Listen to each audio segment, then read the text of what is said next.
First solution, allow contacts permission.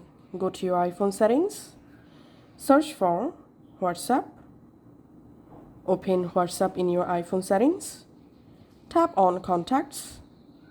Here select full access. Tap on allow full access. Now go ahead and check your problem fixed or not. And the second solution, again go to your iPhone settings, scroll down, open screen time, scroll down, tap on content and privacy restrictions, tap on contacts. Here select allow changes, then scroll down. If you see all options grayed out, just come back to the settings again, open contacts. This time tap on WhatsApp, and here must select allow full access, and then go ahead and open your WhatsApp and check your contacts showing or not.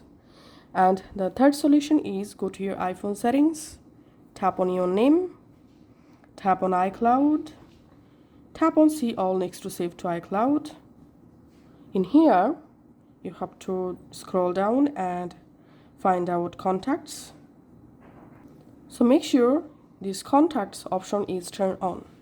This will sync your all iCloud contacts to your iPhone, and your iPhone will start to sync your iPhone contacts to your WhatsApp. Now go to your WhatsApp and check your contacts are showing or not.